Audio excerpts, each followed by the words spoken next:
विश्वासी के लिए जो सबसे ज्यादा महत्वपूर्ण, सबसे ज्यादा जरूरी दो चीजें इस संसार के अंदर हैं, वो है प्रार्थना और आराधना। आमीन। प्रार्थना और आराधना। क्योंकि इस संसार के अंदर बहुत सारी और भी चीजें हैं जो हम करते हैं, लेकिन वो सारी चीजें बाद में पीछे रह जाएंगी और उनकी हमको जरूरत नहीं पड़ेगी। लेकिन जिस चीज की जरूरत हमें इस संसार में भी है, और इस संसार के बाद जिस अनंत जीवन में हम प्रवेश करके, मृत्यु के द्वार से प्रवेश करके जिस अनंत जीवन में हम चले जाएंगे, वहां पर भी हम जिस काम को करते रहेंगे हमेशा काल के लिए, वो है परमेश्वर की आराधना, है ना। तो इन दो चीजों के बारे में हम लोग सीखना चाहते हैं कि प्रार्थना और आराधना।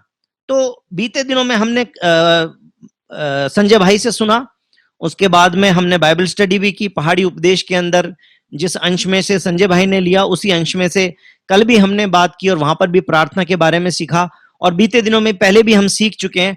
तो प्रार्थना का मतलब क्या है? प्रार्थना का मतलब है परमेश्वर से बातचीत करना। परमेश्वर से बातचीत करना, वो कोई सी भी बात हो सकती है। हमारा दिल खुश है, हम अपनी खुशी किसी के साथ बांटना चाहते हैं, परमेश्वर के साथ बांट सकते हैं। हम दुखी हैं, हम अपना दर्द किसी के साथ बांटना चाहते हैं, हम परमेश्वर के साथ में बांट सकते हैं। हम अपने जरूरत है, हम अपनी जरूरत किसी को बताना चाहते हैं, अभी संसार के लोगों को बताएंगे तो लोग हंसेंगे। क्यों? एक बार नौकरी गई, फिर दूसरी बार गई, फिर तीसरी बार गई। अरे यार, इनका तो छोड़ने का और पकड़ने का यही चक्कर है इनका, इनके लिए अब क्या बार बार प्रार्थना करते रहो। लोग आपके दुख के अंदर दुखी होने के बजाय लोग आपकी हंसी उड़ाएंगे बार बार में। ये क्या घुटनों का दर्द हो जाता है बार बार में, जब देखो जब घुटने के लिए प्रार्थना करना। ये कौन सा तरीका है घुटने के लिए प्रार्थना करना? नॉर्मल ले लेते लोग, अरे ये तो इनकी तो प्रेयर ऐसी है, रोज ही प्रार्थना कराते तो घुटने के लिए, अब इनके घुटने के लिए कब तक प्रार्थना करते रहे। संसार, जब मैं प्रभु में नहीं था तब भी हमने इस बात को सुना था कि दुनिया आपके दुख में मजे लेगी, है ना। दुनिया आपके दुख में दुखी नहीं होगी, लेकिन दुनिया आपके दुख में मजे लेगी। लेकिन आप दुनिया को जो बात नहीं बता सकते, चलिए ये तो कॉमन बातें हैं, हम फिर भी अपने विश्वासी भाई बहनों से शेयर करते हैं। लेकिन बहुत सारे जीवन में ऐसे भी उतार चढ़ाव आते हैं, हमसे कई बार ऐसी भी गलतियां हो जाती है जो हम किसी के भी सामने बोल भी नहीं सकते। ना अपने भाई को बता सकते, ना अपने मित्र को बता सकते, ना अपने पड़ोसी को बता सकते, ना अपने माँ बाप को बता सकते, ना अपनी पत्नी को बता सकते, ना अपने पति को बता सकते। किसी को नहीं बता सकते, क्योंकि उस बात में एक शर्म भी है, उस बात में एक लिहाज भी है, और उस बात में हो सकता है कि सामने वाला यदि उस परिस्थिति को ना समझ सके तो वो रिश्ता खराब हो जाए, ऐसी परिस्थिति भी आ सकती है। इसलिए कई बार हम अकेलेपन में हो सकते, तब किससे बात करें? तो जब ऐसी भी परिस्थिति है तब भी हम परमेश्वर से बात कर सकते हैं। तो परमेश्वर से बात करना जो है, यही प्रार्थना है ना। और हमने बीते दिनों में कई बार इस बात को सीखा है, ACTS, इससे करके मैंने प्रार्थना को डिवाइड किया। मैंने भी सीखा और मैंने कई बार सिखाया भी है, और आज एक बार फिर से संक्षेप में इस बात को फिर से बोलना चाहता हूं। वो इसलिए क्योंकि ज्यादातर लोग कई बार प्रार्थना का मतलब क्या समझते हैं? प्रार्थना का मतलब समझते हैं मांगना। जैसे अगर उनको बोलेंगे प्रार्थना करो, तो सबसे पहले क्या पूछेंगे? किस चीज के लिए प्रार्थना करें? या तो प्रार्थना विषय पूछेंगे, और या फिर अकेले में भी बैठे हैं तो परमेश्वर से ये मांगेंगे, परमेश्वर से वो मांगेंगे। मांगने में कोई बुराई नहीं है, परमेश्वर से मांग सकते हैं, क्योंकि परमेश्वर देने वाला परमेश्वर है, वो जिंदा परमेश्वर है। मांगने में कोई बुराई नहीं है। परंतु सवाल यह है कि क्या सिर्फ परमेश्वर से मांगना ही प्रार्थना है? परमेश्वर से सिर्फ मांगना प्रार्थना नहीं है। प्रार्थना उससे भी बढ़कर है। जैसे मैंने अभी थोड़ी देर पहले बोला कि दिल खुश है, आनंदित है, सिर्फ आप अपना आनंद किसी के साथ शेयर करना चाहते हैं, परमेश्वर के साथ कर सकते हैं। आप उसमें कुछ मांग नहीं रहे, आप सिर्फ परमेश्वर के साथ अपनी खुशी को जाहिर कर रहे हैं। आपको कुछ मिला है, परमेश्वर से आपने प्रार्थना की थी, आपको कुछ मिला है, आप परमेश्वर को धन्यवाद देना चाहते हैं। क्या है? प्रार्थना है। आप परमेश्वर की तारीफ करना चाहते हैं, क्योंकि वो परमेश्वर भला है, वो महान है, वो सर्वशक्तिमान है। क्या है? प्रार्थना है।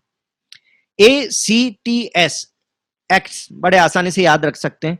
ए का मतलब एडोरेशन, सी का मतलब कन्फेशन, टी का मतलब थैंक्स गिविंग, और एस का मतलब सप्लिकेशन। एडोरेशन का मतलब है परमेश्वर की तारीफ करना, परमेश्वर से प्रेम प्रकट करना, परमेश्वर की प्रशंसा करना। ये सारा भी प्रार्थना का भाग है। जब हम कहते हैं प्रभु आप महान हैं, आप सर्वशक्तिमान हैं, प्रभु आप दयालु हैं, आप विलंब से क्रोध करने वाले परमेश्वर हैं, ये प्रभु के एडजेक्टिव्स हैं, ये प्रभु के विशेषण हैं, ये उसकी विशेषताएं हैं। जब हम प्रार्थना में सिर्फ इसी बात को बोलते रहते, कभी करते क्या ऐसी प्रार्थना? कभी कभी ऐसे भी करना चाहिए, कभी कभी सिर्फ यही बोलना चाहिए, मांगने की क्या जरूरत है? हर समय हम जब भी खाने बैठते हैं, प्रभु धन्यवाद खाने की चीजों के लिए, खाने के द्वारा ताकत मिले, ये मिले वो मिले, यीशु मसीह के नाम से आमीन।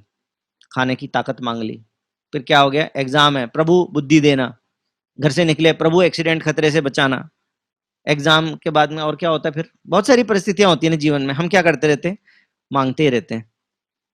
लेकिन कभी कभी प्रार्थना करने जब बैठे तो सिर्फ इतना ही बोले, प्रभु आप कितने अच्छे हैं, आप कितने भले हैं, आपके पास आके कितनी शांति मिलती है प्रभु। जो बात किसी से नहीं कह सकते वो आपको कह सकते हैं। प्रभु आपने कहा अपना बोझ मुझको दे दो। प्रभु मेरे सर पे बहुत सारा बोझ था, लेकिन अब मैंने आपके चरणों में रख दिया, अब मैं बड़ा हल्का महसूस कर रहा हूं। बोल सकते हैं क्या परमेश्वर से? बोलना चाहिए। यही प्रार्थना है। एडोरेशन, परमेश्वर की तारीफ करना, परमेश्वर से अपने प्रेम को प्रकट करना और प्रभु की प्रशंसा करना, यह है एडोरेशन। कन्फेशन करना, परमेश्वर के सामने ये कहना कि प्रभु मैं पापी हूं। हाँ, एक बार तो हमने कहा था जब हम प्रभु यीशु मसीह को नहीं जानते थे। प्रांजल ने 8 साल की उम्र में कहा था, मैंने 21 साल की उम्र में कहा था, मेरी मम्मी ने पता नहीं 42 साल की उम्र में कहा होगा, मुझे मालूम नहीं है। लेकिन कहने का मतलब है हम सब ने अलग अलग उम्र में, अलग अलग समय में हमने परमेश्वर के सामने अपने पापों की क्षमा मांगी है। हमने प्रभु के सामने सॉरी बोला है। लेकिन अब उसके बाद क्या? क्या अब हमें परमेश्वर के सामने कन्फेशन करने की जरूरत नहीं है? पहला यूहन्ना 1:9 में लिखा है कि अपने अपने पापों को परमेश्वर के सामने मान लो। Confess your sins, admit before God. किसको बोला है? किसको बोला है परमेश्वर? क्या विश्वासियों को बोला है, अविश्वासियों को बोला है? किसको बोला है? विश्वासियों को बोला है। यूहन्ना की पत्री अविश्वासियों के लिए नहीं लिखी हुई है, यूहन्ना की पत्री विश्वासियों के लिए लिखी हुई है। तो विश्वासियों को बोल रहे हैं कि परमेश्वर के सामने क्या करो? कन्फेस करो, अपने अपने पापों को मान लो। और बाइबल में तो यहां तक लिखा है एक दूसरे के सामने अपने पापों को मान लो, है ना? तो परमेश्वर के सामने तो फिर मानना और भी जरूरी है। यदि परमेश्वर इंसान के सामने, एक दूसरे के सामने अपनी गलतियां मानने के लिए हमें कह सकते हैं, तो परमेश्वर के सामने तो अपने पापों की क्षमा मांगना तो और भी ज्यादा लाजमी है। ACT, थैंक्स, परमेश्वर का धन्यवाद करना, यह भी परमेश्वर का प्रार्थना है। प्रार्थना का मतलब सिर्फ मांगना नहीं है, परमेश्वर से जो मिला है उसके लिए भी तो धन्यवाद भी तो कहना है। कितनी बार हम लोग परमेश्वर को धन्यवाद कहना भूल जाते हैं। मांगते टाइम तो जरूरत है, उस टाइम तो मांगते। दुनिया के अंदर भी यही रीत है हमारी। अब आप किसी से देखिए, कोई आप किसी को पैसे की जरूरत है, वो आपसे मांगने आएगा। आपके जीवन में भी अनुभव होगा, जब जरूरत थी तो सामने वाला व्यक्ति आपसे मांग रहा था, तब वो आपके आगे पीछे घूम रहा था, आपसे बहुत सारी बातें कर रहा था। लेकिन जब देने की बारी आई, तो धन्यवाद देने की बारी आई, चलो पैसा देने की बात तो बहुत दूर की है, धन्यवाद देने की बारी आई तो भी वो धन्यवाद भी नहीं देने आता कई बार। और पैसा देने की बारी आती तो कई बार पैसा देने भी नहीं आता। आप उसके पीछे पीछे भागते रहे, लेकिन वो आपके पास में नहीं आता। कितनी बार ऐसा अनुभव आपको भी हुआ होगा। दुनिया में जो रीत है वही रीत हम अपने परमेश्वर के साथ चलाते हैं। हम परमेश्वर को भी धन्यवाद नहीं कहते, लेकिन परमेश्वर को धन्यवाद कहना है। रोज सुबह उठते हैं, यदि आप जीवित उठे इस दुनिया में, आप देख सकते हैं मेरे बच्चे सही सलामत है, मेरे बीवी सही है, मेरे माँ बाप ठीक है, सब कुछ घर में परिस्थिति ठीक है, मेरे पास में शरीर में कोई बीमारी नहीं है, मेरी सांसें चल रही है, परमेश्वर को धन्यवाद करें। धन्यवाद करने के लिए बड़े बड़े मौके क्यों ढूंढना कि 4 पहिए की गाड़ी मिलेगी तभी धन्यवाद करेंगे, दुबई का वीजा लगेगा तभी परमेश्वर का धन्यवाद करें? ऐसा क्यों? हम तो कभी भी परमेश्वर का धन्यवाद कर सकते हैं। हमें परमेश्वर का धन्यवाद करना चाहिए, हर छोटी बड़ी चीज में परमेश्वर को धन्यवाद करना चाहिए। और आखिरी बात है सप्लीकेशन। सप्लीकेशन का मतलब क्या है? विनती, अपनी प्रार्थनाएं, अपने निवेदन, जो हमारी जरूरतें हैं वो भी परमेश्वर के सामने ला सकते हैं, वो भी परमेश्वर के सामने लाना चाहिए। ये क्या है? ये प्रार्थना है। तो प्रार्थना का मतलब क्या हुआ? It's a way to communicate with god and it's a way of communion with god. परमेश्वर के साथ में बातचीत करने का और परमेश्वर के साथ में संगति करने का एक तरीका है प्रार्थना। उसके अलावा क्या है? आस्किंग गॉड, है ना? जैसे मैंने कहा, अपनी जरूरत परमेश्वर के सामने मांगना, अपनी बातों के लिए परमेश्वर को धन्यवाद करना। उसी तरीके से जैसे ACTS मैंने बनाया, ऐसे तो मैं कुछ बना नहीं पाया, लेकिन वर्शिप का मतलब क्या है? वर्शिप को यदि एक वर्ड में बोलना हो हमें, वर्शिप को, वर्शिप के बराबर इक्विवेलेंट, उसका मीनिंग बताने के लिए यदि एक शब्द बोलना हो, आराधना का इक्विवेलेंट, उसका समानार्थक एक दूसरा शब्द, लेकिन जो समेट ले सारी उसकी मीनिंग बता दे, वो कौन सा शब्द हो सकता है? वो हो सकता है सैक्रिफाइस, बलिदान। रोमियो 12 के पहले वचन को पढ़िए जरा मेरे साथ में। रोमियो 12 उसका 1 मैं पढ़ता हूं। इसलिए हे भाइयों, मैं तुमसे परमेश्वर की दया स्मरण दिलाकर विनती करता हूं कि अपने शरीरों को जीवित और पवित्र और परमेश्वर को भावता हुआ बलिदान करके चढ़ाओ, यह तुम्हारी आत्मिक सेवा है। और जिनके पास में इंग्लिश बाइबल है वो देख सकते हैं, वो पढ़ सकते हैं। एनआईवी के अंदर लिखा हुआ है, this is your true act of worship. ये तुम्हारी क्या है? सच्ची आराधना है। ट्रू एक्ट ऑफ वर्शिप, परमेश्वर की आराधना है, बलिदान करना, अपने आप को बलिदान करना। तो मैंने इसके अंदर इसके बहुत सारे आयाम लिख लिए। जैसे मैंने प्रार्थना के बहुत सारे आयाम लिखे, वैसे मैं अपनी नोट बनाते समय मैंने बहुत सारे आयाम लिख लिए। कौन कौन से आयाम लिख लिए? आराधना का मतलब है ऑफरिंग। ऑफरिंग का मतलब क्या होता है? भेंट, परमेश्वर के सामने भेंट लाना। कौन कौन सी भेंट परमेश्वर के सामने लाते हैं? जब हम प्रभु के भवन में बैठे होते हैं तब हम प्रभु के लिए दान भेंट भी लाते हैं। हम कैश में भी परमेश्वर के भवन में कुछ लेके आते हैं, क्योंकि परमेश्वर के भवन के अंदर भी बिजली का भी बिल आता है और मेंटेनेंस भी होती है और बहुत कुछ होता है, वहां पे भी जरूरत है। जब वो एक सेवा का भवन है तो वहां पर तो कोई कमाने वाला तो नहीं है, वो तो नॉन प्रॉफिट ऑर्गेनाइजेशन है। तो वहां पर अगर हम धन के द्वारा अपनी भेंट नहीं देंगे तो वहां की बिजली पानी ये तो सरकार जो हमको दे रही है उसका खर्चा तो देना पड़ेगा ना। तो वो हमारी भेंट वो वाली भेंट भी है। लेकिन इससे भी बढ़कर हमारे शब्दों की भी भेंट हो सकती है, हमारी स्तुति की भेंट भी हो सकती है, हमारे गीतों की भेंट भी हो सकती है। तो भेंट, ऑफरिंग, परमेश्वर की आराधना करना मतलब एक ऑफरिंग परमेश्वर के सामने लाना। आमीन। और सिंगिंग भी इसी का पार्ट है। वो ऑफरिंग भी बोल दीजिए, चाहे उसको अलग कर लीजिए। सिंगिंग, जो हम परमेश्वर के लिए अभी गीत गा रहे थे, है ना?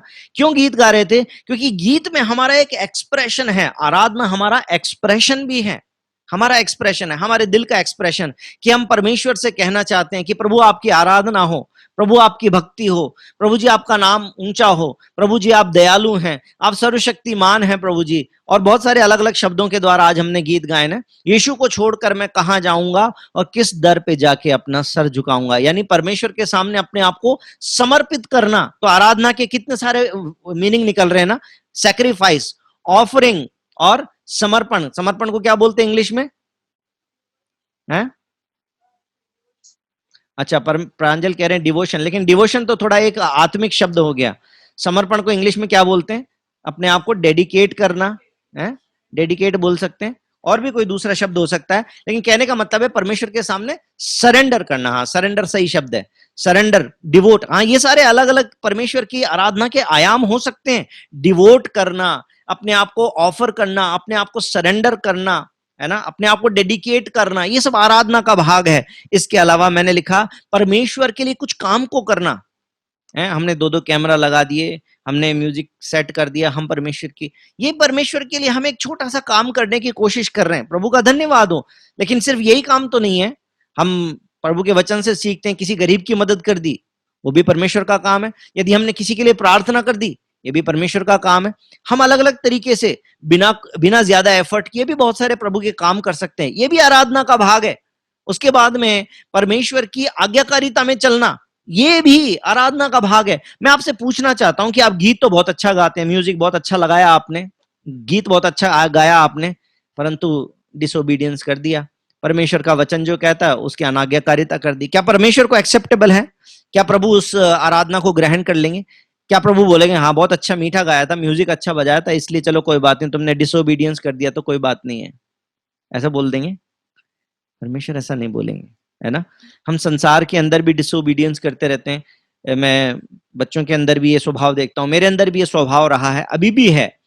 जो बात मालूम है कि करना चाहिए फिर भी सही काम को नहीं करते हैं। बाइबल में भी लिखा हुआ है कि शैतान इसी प्रकार से हमारी परीक्षा करता है और हमारे जीवन में ये भावना बनी रहती है कि जो मैं करना चाहता हूं वो मैं करता नहीं हूं, और जो मुझे नहीं करना चाहिए वो मैं करता रहता हूं। ये मेरी भी गवाही है, ऐसा नहीं है कि मैं परफेक्ट हूं, मैं सिद्ध हूं, ये आपकी भी गवाही है। मैं सोचता हूं आपके जीवन में भी ऐसा होता होगा, लेकिन ऐसा नहीं करना, धीरे धीरे करके सीखना है। जैसे हमने कल परमेश्वर के वचन से सीख रहे थे और बीते बुधवार को भी हम सीख रहे थे जब पहाड़ी उपदेश के अंदर से, तो वहां पर प्रभु ने क्या कहा? वहां पे प्रभु ने कहा कि जब तक तुम्हारी धार्मिकता फरीसियों और शास्त्रियों से बढ़कर नहीं होगी, तुम परमेश्वर के स्वर्ग राज्य में प्रवेश नहीं कर सकते। तो कैसे होगी हमारी ये बज रहा है कि इधर देख लेना, क्या हमारी आराधना और अच्छे अच्छे गीत, क्या ये हमारी ओबीडियंस को रिप्लेस कर सकते हैं? नहीं। परमेश्वर ने बताया क्रोध नहीं करना, परमेश्वर ने बताया क्षमा करना, परमेश्वर ने बताया है व्यभिचार नहीं करना, और बहुत सारे अलग अलग बातें परमेश्वर ने बता रखी हैं। वो सारी बातों को हमें याद रखना है, क्योंकि ये हमारी ओबीडियंस का पार्ट है, हमें ओबीडियंट बनना है। आमीन। तो प्रार्थना और आराधना ये दो चीजें हैं जो निरंतर हमारे साथ बनी रहेंगी इस संसार में। जब तक हैं तब तक प्रार्थना का एक आयाम जो है वो हमारे जीवन का भाग है, वो बाद में हमारे साथ नहीं रहेगा। जैसे मैंने कहा, प्रार्थना का कौन कौन सा आयाम? धन्यवाद। तो धन्यवाद तो हम परमेश्वर के भवन में जाएंगे, जब हम वहां पे स्वर्ग राज में रहेंगे वहां पर भी धन्यवाद करते रहेंगे।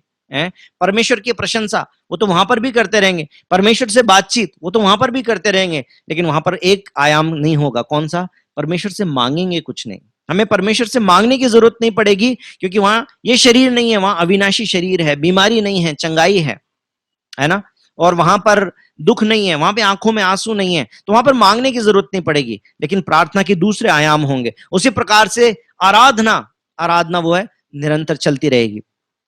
आराधना प्रभु के लोगों के जीवन का भाग शुरू से है।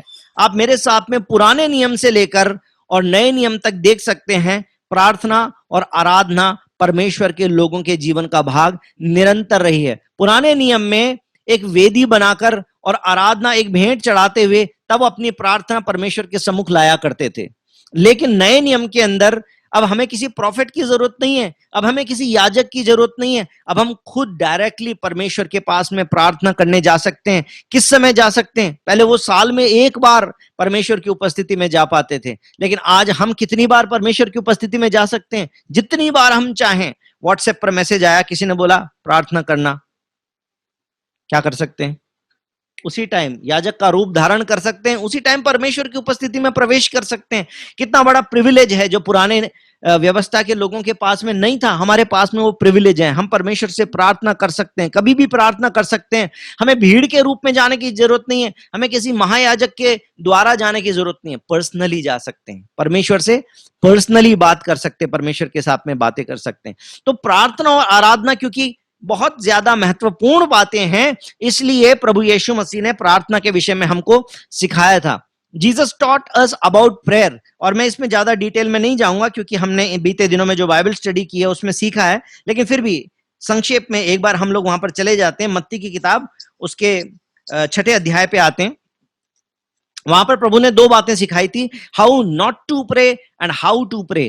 कैसे परमेश्वर की प्रार्थना नहीं करनी है और कैसे प्रार्थना करनी है, ये दोनों बातें वहां पर हमने सीखी हैं। मैं एक बार जस्ट पढ़ देता हूं, ज्यादा डिटेल में जाने की जरूरत नहीं पड़ेगी हमें।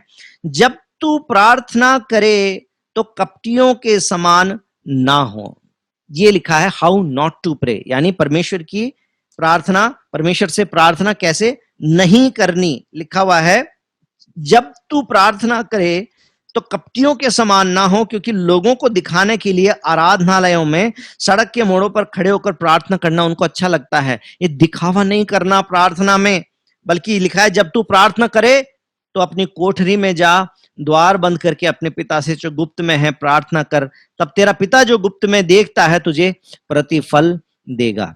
परमेश्वर के वचन में सिखाया है कि प्रार्थना कैसे नहीं करनी, प्रार्थना में दिखावा नहीं होना चाहिए, है ना। कल भी बाइबल स्टडी में मैंने बताया था कि बहुत सुंदर सुंदर शब्दों का इस्तेमाल करके और ऐसी प्रार्थना करना जिससे लोग प्रभावित हो जाएं, वो प्रार्थना नहीं करनी, बल्कि टूटे फूटे शब्द हों और आंसू हों, रोना हो, कुछ भी हो, लेकिन परमेश्वर से बातें कर रहे, ऐसी प्रार्थना करनी है।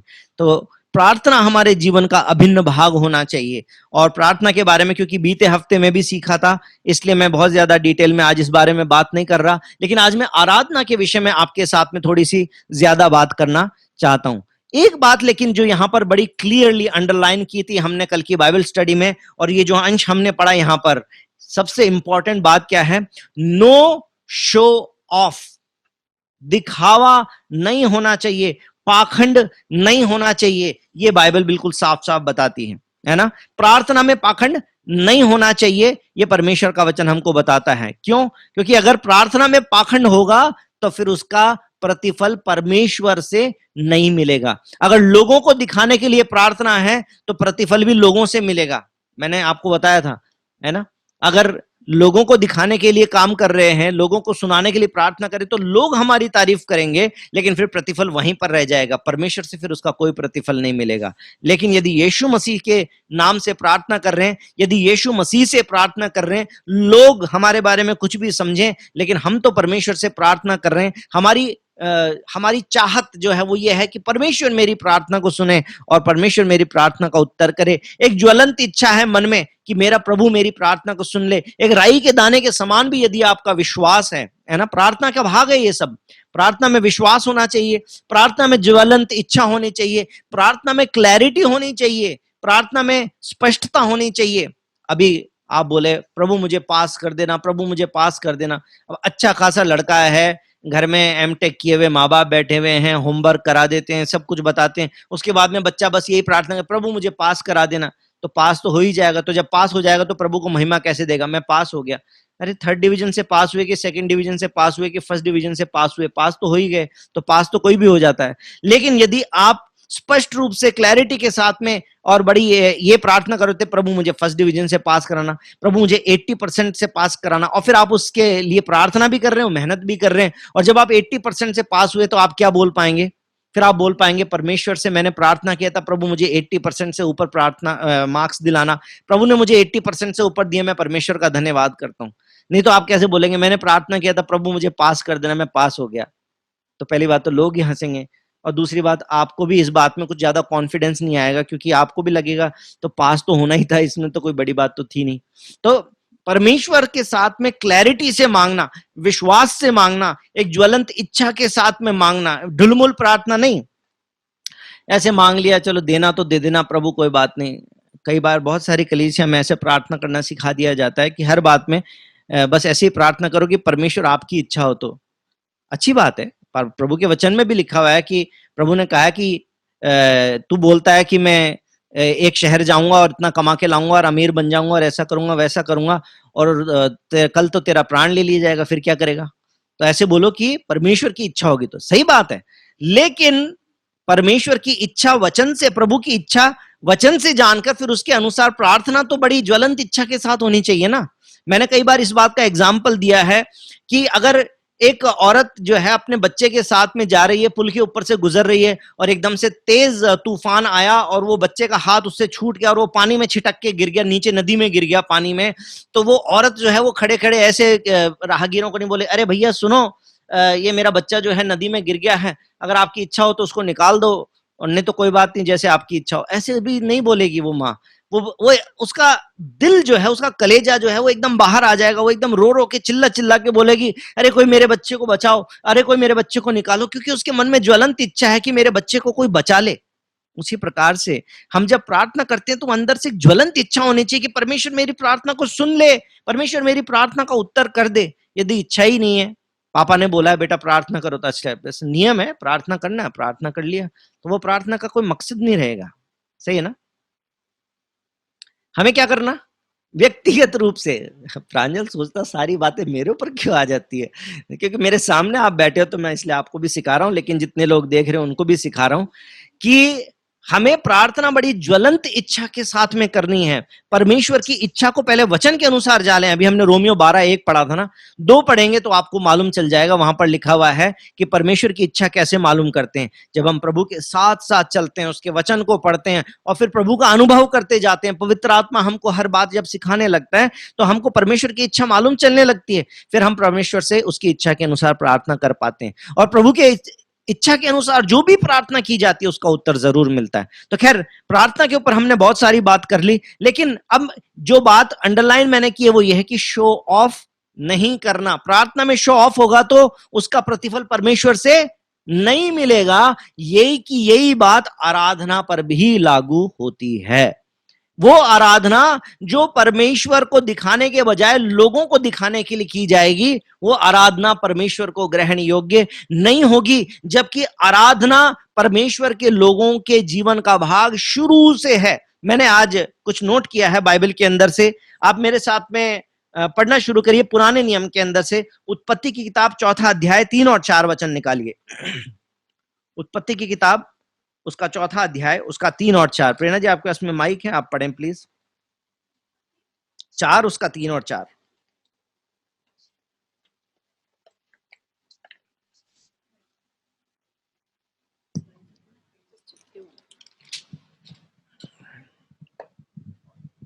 कुछ दिनों के पश्चात, नहीं, हाँ पढ़िए। 4 हाँ, 3 और सही। 4। कुछ दिनों के पश्चात कैन यहोवा के पास भूमि की उपज में से कुछ भेंट ले आया, और हाबिल भी अपने भेड़ बकरियों के कई एक पहलौठे बच्चे भेंट चढ़ाने ले आया। हाँ बस काफी है इतना। क्या किया कैन और हाबिल ने?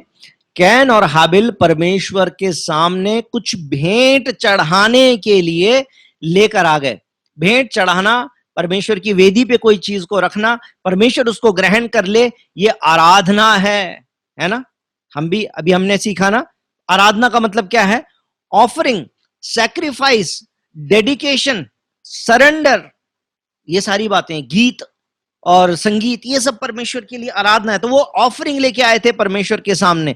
तो बाइबल की बिल्कुल शुरुआत के अंदर जो आदम और हव्वा जिनको परमेश्वर ने बनाया, उनकी जब पहली संतान हुई तो उन्होंने क्या करना शुरू किया? परमेश्वर की आराधना करना शुरू कर दिया। जबकि कोई व्यवस्था नहीं बनाई गई थी। मूसा के समय में आई ना व्यवस्था, तो उससे पहले तो कोई व्यवस्था नहीं थी। लेकिन यहां पर इन्होंने परमेश्वर की आराधना करना शुरू किया। उसके बाद में 8वां अध्याय उसका 20 वचन पढ़िए।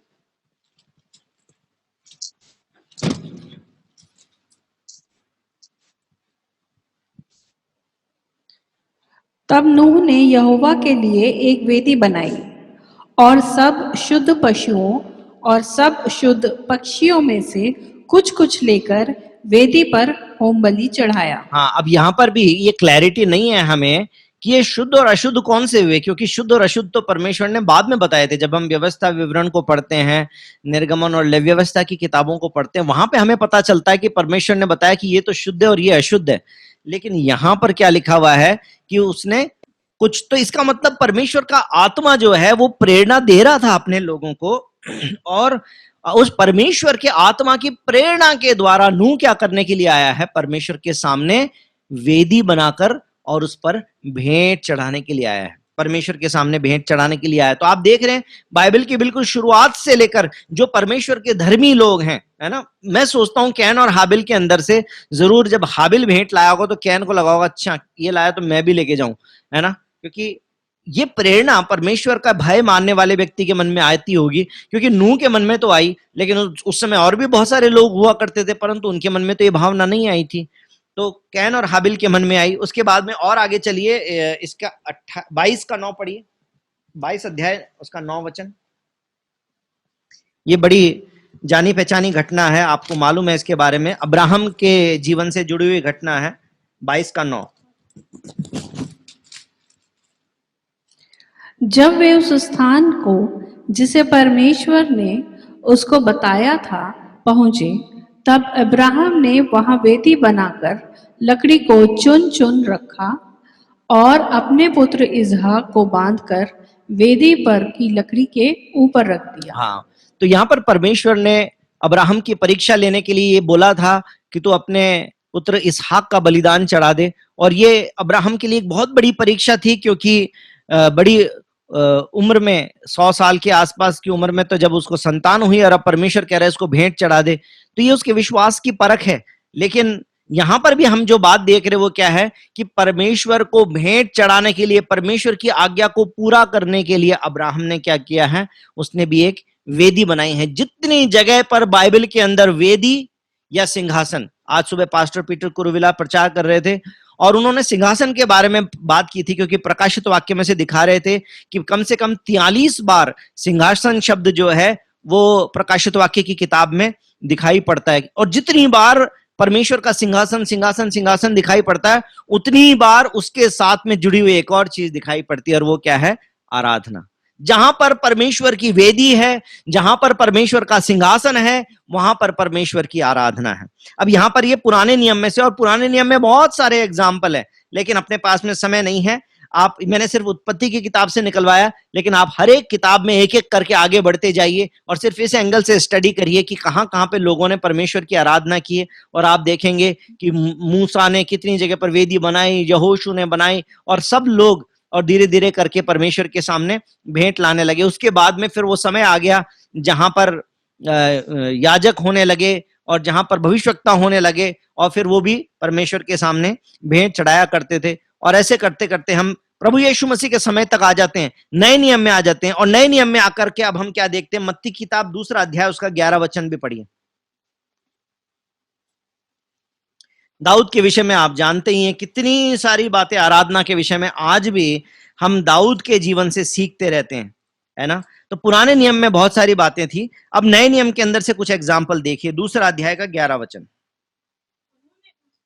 उन्होंने उस घर के में पहुंचकर उस बालक को उसकी माता मरियम के साथ देखा और मुंह के बल गिरकर बालक को प्रणाम किया और अपना अपना थैला खोलकर उसको सोना और लोबान और गंधरस की भेंट चढ़ाई। ठीक है, और प्रकाशित वाक्य में आ जाइए। अब हमने सबसे पहली किताब पढ़ ली, है ना, प्रकाशित वाक्य की नए नियम की सबसे पहली किताब पढ़ ली। अब नए नियम की सबसे आखिरी किताब, उसका 4 अध्याय और उसका 9, 10, 11 वचन भी पढ़ेंगे। जब वे प्राणी उसकी जो सिंहासन पर बैठा जो सिंहासन पर बैठा है और जो युगानुयुग और जो जीवता युगान है, युग जीवता है, महिमा और आदर और धन्यवाद उसकी करेंगे। महिमा और आदर और धन्यवाद करते हैं, प्राणी करते हैं। उसके बाद तब 24 प्राचीन सिंहासन पर बैठने वाले के सामने गिर पड़ेंगे और उसे जो युगानुयुग जीवता है प्रणाम करेंगे। और वे अपने मुकुट सिंहासन के सामने यह कहते हुए डाल देंगे, हे हमारे प्रभु और परमेश्वर, तू ही महिमा और आदर और सामर्थ्य के योग्य है, क्योंकि तू ही ने सब वस्तुएं सृजी और वे तेरी ही इच्छा से थीं और सृजी गईं। काफी है। प्रकाशित वाक्य 15 उसका 2 और 3 और 4 ये भी पढ़िए। तब मैंने आग मिले हुए कांच का सा एक समुद्र देखा, और जो लोग उस पशु पर और उसकी मूर्ति पर और उसके नाम के अंक पर जयवंत हुए थे, उन्हें उस कांच के समुद्र के निकट परमेश्वर की वीणाओं को लिए हुए खड़े देखा। वे परमेश्वर के दास मूसा का गीत और मेमने के गीत गा गा कर कहते थे, हे सर्वशक्तिमान प्रभु परमेश्वर, तेरे कार्य महान और अद्भुत हैं। हे युग युग के राजा, तेरी चाल ठीक और सच्ची है। हे प्रभु, कौन तुझसे न डरेगा और तेरे नाम की महिमा न करेगा, क्योंकि केवल तू ही पवित्र है। सारी जातियां आकर तेरे सामने दंडवत करेंगी, क्योंकि तेरे न्याय के काम प्रकट हो गए हैं। अब 5 का 8 और 9 भी पढ़िए। 7, 8, 9 पढ़िए।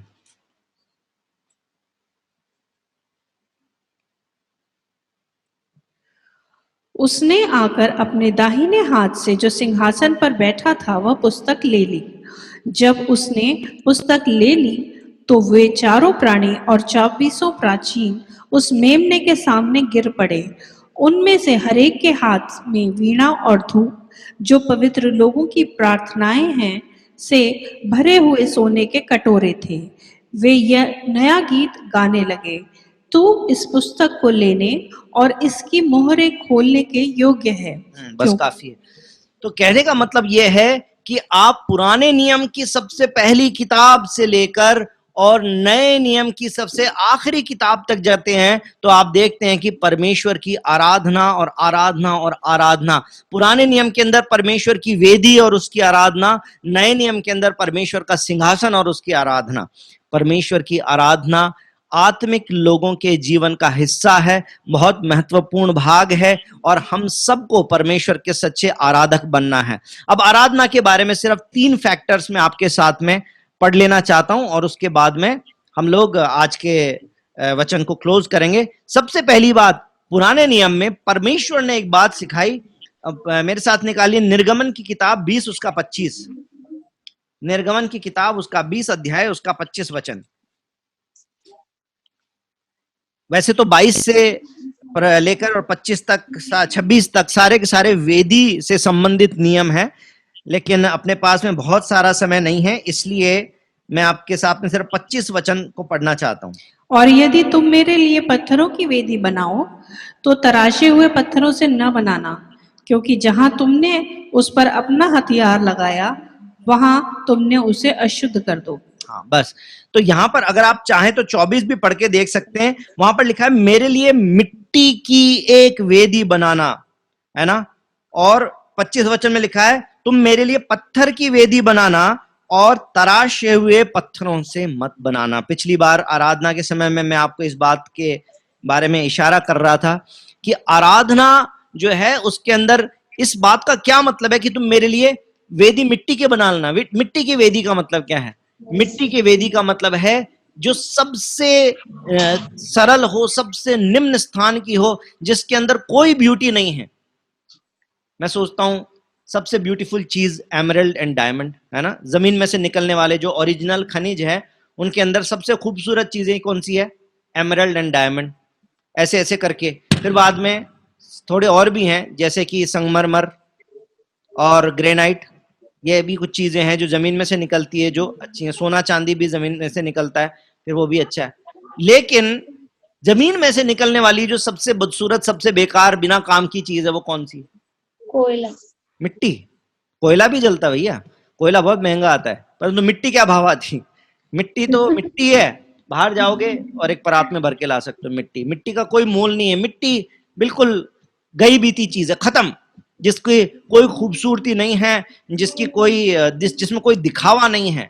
कहने का मतलब यही है, परमेश्वर कहते हैं आराधना में किसी भी प्रकार का दिखावा नहीं होना चाहिए। मिट्टी की वेदी बना दो। मिट्टी की वेदी का मतलब है जितना ज्यादा से ज्यादा सिंप्लिसिटी के साथ में, जितना ज्यादा से ज्यादा सरलता के साथ में हम परमेश्वर की आराधना करेंगे, उतनी ही आराधना हमारी अच्छी होती जाएगी। और जितना उसके अंदर ज्यादा से ज्यादा हम टेक्निक डालते जाएंगे, उसमें ज्यादा से ज्यादा, कई बार हम भी इस झंझट में फंस जाते हैं। कई बार हम भी सोचने लगते हैं पहला गीत स्लो गीत हो और बीच बीच की स्पीड का गीत हो, फिर लास्ट में जाके जय जयकार का बड़ा अच्छा गीत हो। हाँ करते हैं, हम भी करते हैं, हम भी फंस जाते हैं इस जाल में कभी कभी। और अच्छा म्यूजिक हो, अच्छी साउंड हो, है ना, ये भी हम फंस जाते हैं। चर्च के अंदर मैं कई बार देखता हूँ आराधना के समय में बहुत सारे जवान लोग, खासतौर पे जो म्यूजिक इंस्ट्रूमेंट्स को संभालते हैं, आराधना से ज्यादा उनका ध्यान इस बात पर रहता है कि साउंड कैसी आ रही है और एम्बियंस कैसी है, कहीं पर क्या हो रहा है। कोई व्यक्ति अपने अड़ोस में देख रहा है, कोई पड़ोस में देख रहा है, कोई आगे देख रहा है, कोई पीछे देख रहा है, कोई ऊपर ही देख रहा है। तो कहीं पर लोग देख रहे हैं, एक दूसरे को देख रहे हैं। कहने का मतलब है लोग लोगों की तरफ देख रहे हैं, परमेश्वर की तरफ में नहीं देख रहे हैं, दुनिया की चीजों की तरफ में देख रहे हैं, उनके अंदर ब्यूटी खोज रहे हैं। लेकिन परमेश्वर का वचन क्या कह रहा है? आराधना में ब्यूटी खोजने की जरूरत नहीं है।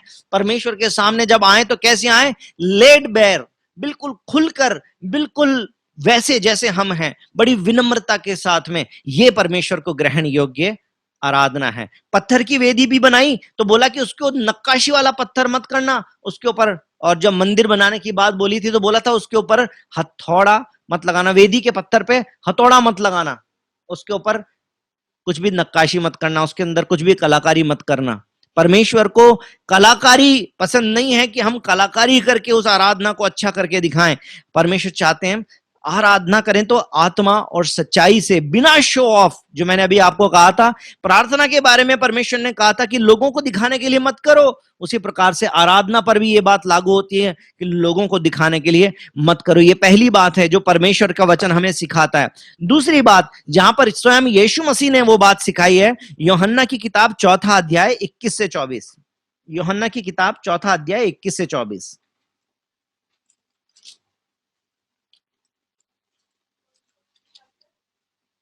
John 4 verse 21 to 24।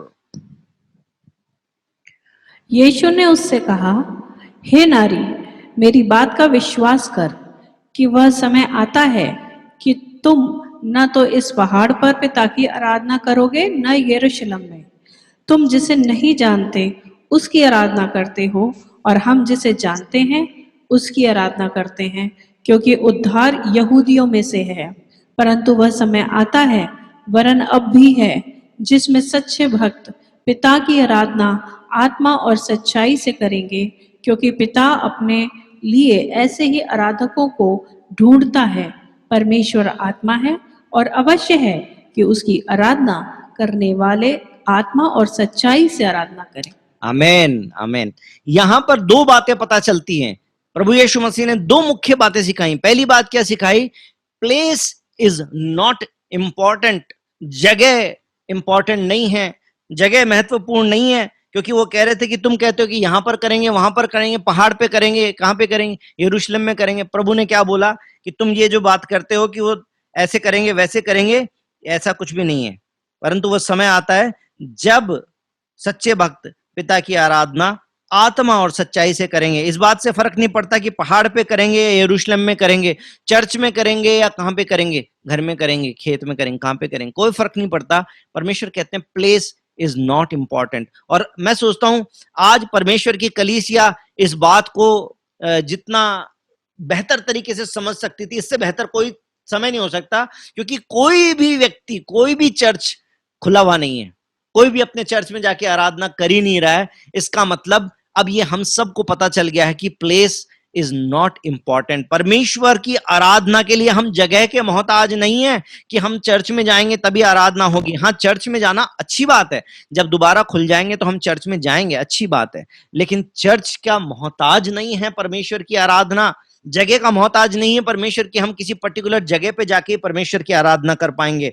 और दूसरी बात यहां पर लिखा है कि समय आता है जब परमेश्वर के सच्चे भक्त पिता की आराधना आत्मा और सच्चाई से करेंगे। आत्मा और सच्चाई से। मैंने कई बार, मेरी शुरुआत से आदत है, मैं हमेशा से जोड़ जोड़ के बात बताता हूं, है ना, गीत में भी कोई नई बात डाल देता हूं और ऐसे बातों में भी डाल देता हूं। तो मैंने इस बात को ऐसे पढ़ा था कि जब हम एडिसन भाई ढोलक बजाते थे, मैं गिटार बजाता था और हम लोग शारजा में आराधना करते, तो मैं पढ़ता था वो समय आता है पर अब भी है जिसमें सच्चे भक्त पिता की आराधना गिटार और ढोलक से नहीं करेंगे। किससे करेंगे? आत्मा और सच्चाई से करेंगे। ये है आराधना, है ना। ये बात को अपने को भी सीख लेना है। हारमोनियम बजाते हैं, अच्छी बात है, गिटार बजाते हैं, अच्छी बात है, ढोलक बजाते हैं, अच्छी बात है, और क्या बता, सब कुछ बजाते हैं, खंजीरी मंजीरी सब कुछ बजाते हैं, अच्छी बात है। लेकिन अगर ये नहीं है तो आराधना फीकी हो गई। लाइट आ रही है, माइक चल रहा है, सब कुछ चल रहा, बढ़िया है, फिर तो अच्छा है। लेकिन लाइट नहीं आ रही तो फिर सारा मन ही उतर गया, अरे अब काय की परमेश्वर की आराधना होगी, लाइट ही नहीं आ रही, माइक ही नहीं चलेगा। तब फिर इसका मतलब आपकी आराधना आपकी लाइट पे डिपेंडेंट थी, आपकी आराधना आपके माइक पे डिपेंडेंट थी, आपकी आराधना साजों पे डिपेंडेंट थी, फिर वो आपकी आराधना नहीं थी। लेकिन सच्ची आराधना आत्मा और सच्चाई से, क्योंकि परमेश्वर सच है, परमेश्वर सत्य है, परमेश्वर पवित्र है, इसलिए परमेश्वर के लोग भी उसकी आराधना कैसे करेंगे? आत्मा से और सच्चाई से। आमीन। ये दूसरा पॉइंट। तीसरा पॉइंट प्रकाशित वाक्य, उसका दूसरा अध्याय 10 वचन अभी हमने पढ़ा था, लेकिन फिर से एक बार पढ़ेंगे। हमने अलग अलग अंश पढ़े थे प्रकाशित वाक्य में से, लेकिन ये वाला अंश भी हम पढ़ेंगे। दूसरा अध्याय 10 वचन, नहीं सॉरी, चौथा अध्याय 10 वचन।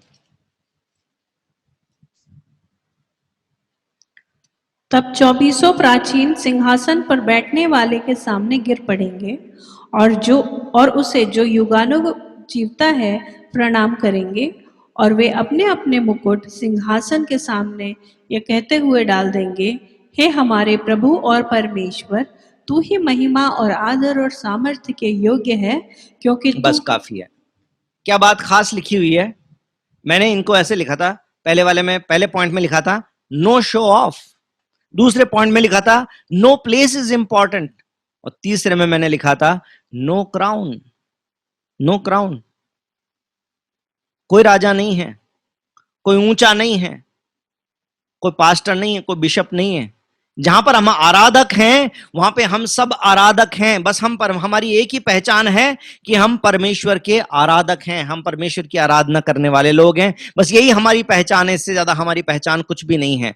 यदि किसी भी प्रकार का, क्योंकि मैं कई बार देखता हूं, और पता नहीं ऐसा नेचुरल बात है या क्या बात है, लेकिन बहुत बार जब बाहर से कोई प्रचारक आते हैं कलीसिया के अंदर, तो मैं देखता हूं कि जब आराधना में जो व्यक्ति लीड कर रहा होता है, जब वो बोलता है कि आइए हम लोग खड़े होकर परमेश्वर की आराधना करेंगे, तो कलीसिया के ज्यादातर लोग खड़े हो जाते हैं, लेकिन जो बाहर से मेहमान पास्टर आए होते हैं, मैं कई बार देखता हूं वो बैठे रहते हैं अपनी जगह पर।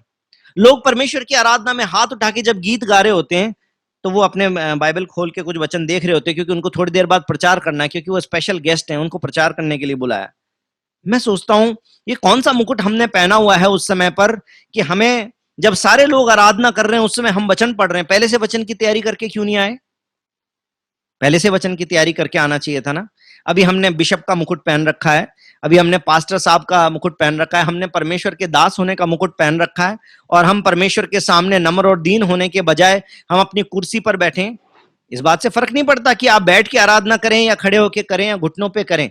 नए नियम में हमारे पर कोई बंदिश नहीं है, परंतु बात यह है कि जो हमें आराधना में लीड कर रहा है, जो पवित्र आत्मा के द्वारा हमने जिसको अपना वर्शिप लीडर चुना है, चाहे वो हमसे उम्र में छोटा हो चाहे कोई भी हो, लेकिन जब वो हमको लीड कर रहा है और जब सारी संगति अपने खड़े होकर परमेश्वर की आराधना कर रही, तब हम बैठे।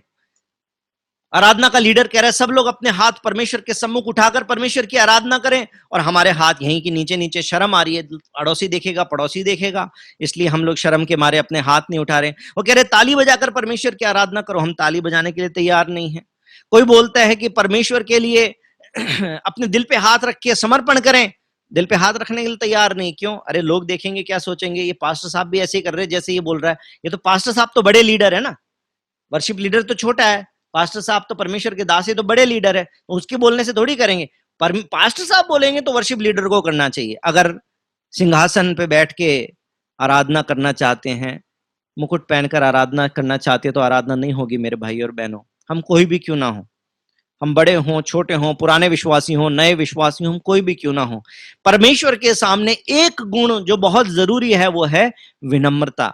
परमेश्वर के सामने हमें नम्र और दीन बनना। नो क्राउन, परमेश्वर के सामने कोई भी मुकुट लेके नहीं बैठ सकता है। मुकुट का अधिकारी सिर्फ एक ही है, सिंहासन का अधिकारी सिर्फ एक ही है, वो कौन है?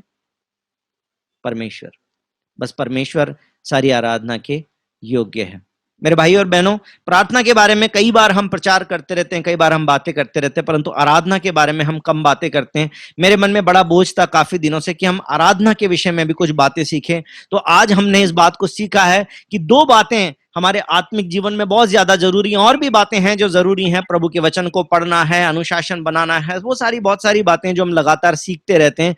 लेकिन आज हमने इस बात को सीखा है कि प्रार्थना और आराधना ये दो ऐसी चीजें हैं जो अनंत काल तक, अभी हम लोग जो शुरू करेंगे ये हमारा प्रैक्टिस टाइम, रिहर्सल टाइम है, और फिर हम अनंत काल तक इसी काम को करते रहेंगे। रिहर्सल ठीक से नहीं होगा तो क्या होगा प्रांजल? रिहर्सल ठीक से नहीं होगा तो क्या होगा? जब हम स्टेज पे जाएंगे तो शो में जाके मामला गड़बड़ हो जाएगा। सही है ना? मामला गड़बड़ हो जाएगा मेरे भाई और बहनों। इसलिए क्या करना?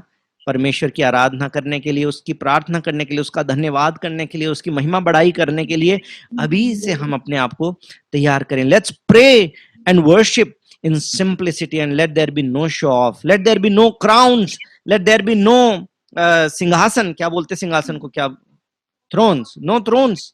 हम किसी ऊंची कुर्सी पे, अच्छा कोई बात नहीं, हम लोग कुर्सी पे बैठ के आराधना करें तो गलत है क्या? जमीन पे बैठ के करें? नहीं, ये जरूरी नहीं है। यहां पर कुर्सी लगी हुई है क्या, यहां पर मुकुट लगा हुआ है क्या, ये इंपॉर्टेंट है। उसके अलावा तो हम कहीं पर भी बैठ के आराधना करें। दाऊद तो कहता है कि मैं बिस्तर पे पड़े पड़े परमेश्वर के ऊपर मेडिटेट कर रहा था, फिर मैं सो गया। तो पड़े पड़े बिस्तर पे लेटे लेटे भी परमेश्वर की आराधना कर रहा था, है ना? हाँ, इसके अंदर ये बात है, दो बातें। एक बार एक आदमी आया पादरी साहब के पास है, पादरी साहब से बोलता है, पादरी साहब प्रार्थना के समय में सिगरेट पी सकते हैं क्या? उसने बोला कैसी बात कर रहे हो, प्रार्थना के समय में सिगरेट कैसे पी सकते हैं? तो गलत बात है बिल्कुल। अच्छा, फिर वो दोबारा थोड़ी देर बाद में, पास्टर साहब जब सिगरेट पी रहे हो तब भी प्रार्थना कर सकते हैं क्या? बोलते बेटा प्रार्थना तो कभी भी कर सकते, कोई भी टाइम में कर सकते हैं।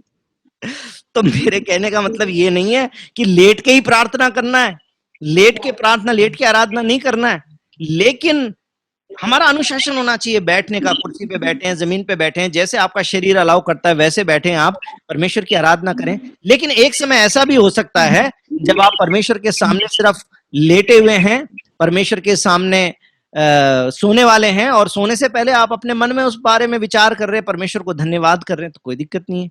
तो हमारी पोजीशन, शारीरिक पोजीशन इतनी इंपॉर्टेंट नहीं है। यहां पर दिल में क्या गुजर रहा है। दिल में हम घमंडी तो नहीं है, दिल में हमारे पाखंड तो नहीं है, दिल में हमारे शो ऑफ तो नहीं है, हम प्रार्थना लोगों को दिखाने के लिए तो नहीं कर रहे। हम जब आराधना करते हैं, ये सारा इंतजाम करते हैं, तो इसमें कहीं ये तो नहीं है कि लोगों के सामने हम अच्छे नजर आए इसलिए हम कर रहे हैं, तब मामला गड़बड़ हो जाएगा। अगर इसलिए कर रहे हैं ताकि हमारी सहायता हो, ये चीजें हमें असिस्ट करें और हम और ज्यादा खूबसूरती के साथ में परमेश्वर की आराधना करें, तो इन बातों में कोई बुराई नहीं है। आमीन। सिंप्लिसिटी के साथ में मिट्टी की वेदी, बिना तराशी हुई वेदी बनाएं परमेश्वर के लिए, अपने अपने घरों में वेदी बनाएं, अपनी व्यक्तिगत वेदी बनाएं, परमेश्वर के सामने हम लोग प्रार्थना करना शुरू करें, परमेश्वर की हम लोग आराधना करना शुरू करें। हम परमेश्वर के लिए वो लोग बन जाएं जो आत्मा और सच्चाई से परमेश्वर की आराधना करते हैं। आमीन। बोलो यीशु मसीह की जय। प्रभु आपको इस वचन के द्वारा आशीष दे। और हम जितने लोग जूम पे जुड़े हुए हैं, हम लोग अपनी गवाहियां शेयर कर सकते हैं, हम लोग अपने प्रार्थना विषय एक दूसरे को दे सकते हैं। लेकिन उससे पहले एक छोटी सी प्रार्थना आज के वचन के लिए हम लोग करें। इस वचन के द्वारा प्रभु हमें आशीष दे। प्रभु जी, हम धन्यवाद करते हैं आज के दिन के लिए और इस संगति के समय के लिए, इस वचन के लिए। प्रभु, प्रार्थना करना, आराधना करना, ये हमारे लिए जरूरी है। हमने इस बात को सीख लिया है। हमारी मदद करिए परमेश्वर, ताकि प्यारे प्रभु जी हम आत्मा और सच्चाई से आपकी आराधना करें। हम सच्चे आराधक बन जाएं प्रभु। हम भूल जाएं कि लोग हमें कैसे देखते हैं, लोग हमारे बारे में क्या सोचते हैं, हमारा सुर गलत लगता है या सही लगता है, हमारे पास में इंस्ट्रूमेंट कैसे, हमारी आवाज कैसी आती है, हमारे हाथ उठते हैं तो हम अजीब से दिखते हैं, हम मुंह खोलते हैं तो हम क्या भद्दे दिखते हैं। सारी बातों को हम भूल जाएं और प्रार्थना करना, आराधना करना, ये हम सीख जाएं परमेश्वर।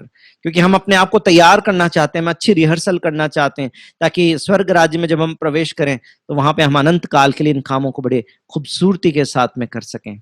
हम सारी महिमा आदर आपको देते हैं प्रभु। हमारी सहायता करें, पवित्र आत्मा से भरें, अपनी महिमा हमसे लें। प्रार्थना प्रभु यीशु के नाम से मांगते हैं, आमीन। आमीन। प्रभु आपको आशीष दे।